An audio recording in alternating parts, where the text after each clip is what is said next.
নমস্কার বন্ধুরা, আজকে সিজনেবল কিচেনে আরেকটি আমিষ পদ নিয়ে চলে এসেছি। তার জন্য আমি নিয়েছি আলু,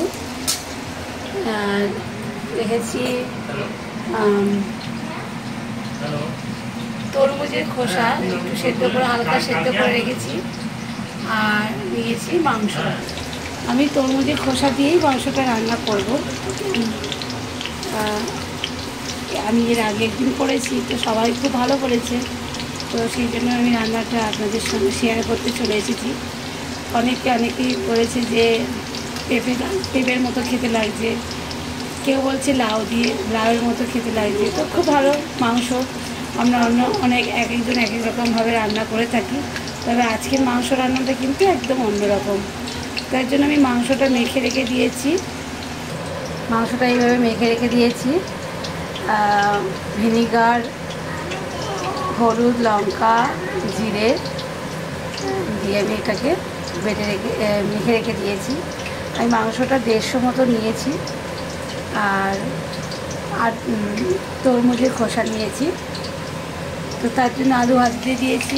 এর মধ্যে আলুটা ভাজা হয়ে গেলেই এখন মধ্যে পেঁয়াজ দিয়ে দেবো, দিয়ে যে মাংস যেমন রান্না করি তেমনভাবেই রান্না করব।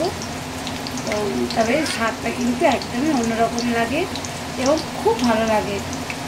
ভাত, রুটি, লুচি, পরোটা সবার সাথে খুব ভালো যায়। কড়াইতে পেঁয়াজ দিয়ে দিয়েছি, আলুগুলো ভেজে তুলে নিয়েছি।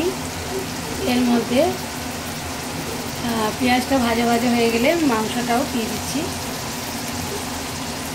দিয়ে একটু কষে নেবো।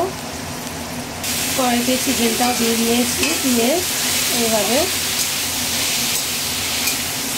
একটু কষে নেব। হালকা একটু জলের সঙ্গে অ্যাড করব। মাংসটা কষা হয়ে গেছে মোটামুটি। আমি এর মধ্যে হালকা ভাবিয়ে রাখা তরমুজের খোসাগুলো আমি এর সঙ্গে দিয়ে আর একটু কষিয়ে নেব। কষিয়ে নিয়ে আমি আমাদের জল দিয়ে দেবো।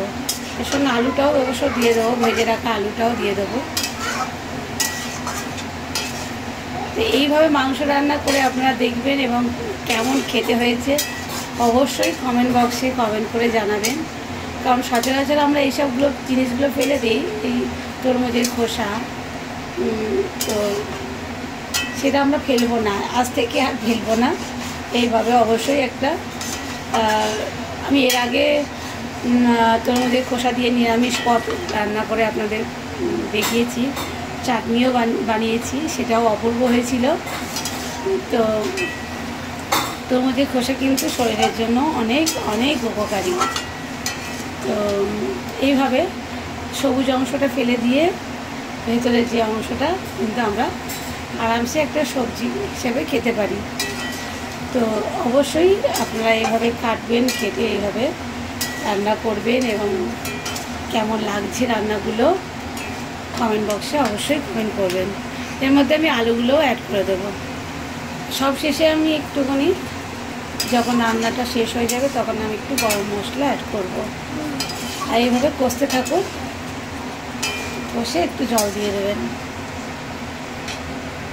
আর লবণ দিয়ে দিয়েছি আমি আগেই। তরকারিটা আমার একদম হয়ে এসছে। আমি চাপা দিয়ে দিয়েছিলাম, তো সবই সেদ্ধ হয়ে গেছে। মাংস আলু সবই সেদ্ধ হয়ে গেছে। আর দেখতে দেখেন কত সুন্দর হয়েছে। তো এইভাবে আপনারা মাংস রান্না করে খাবেন। আর কেমন লাগছে রান্না আমার কমেন্ট বক্সে অবশ্যই আপনাদের কমেন্ট, শেয়ার, লাইক এগুলো চাই। আপনাদের অনেক আশীর্বাদ চাই, যাতে আমি আরও রান্না করতে পারি, নতুন ট্রাই করতে পারি। আপনারা উৎসাহ দিলেই সেটা সম্ভব। তো গরম মশলা আমার দেওয়া হয়ে গেছে, একদম সবটাই পুরো রান্নাটাই কমপ্লিট হয়ে গেছে। খুব ভালো থাকবেন, আর রান্না এমন করে আপনারা খেয়ে আমাকে জানাবেন কেমন লাগছে। ততক্ষণ পর্যন্ত পরের ভিডিওতে আবার দেখা হবে। Bye bye.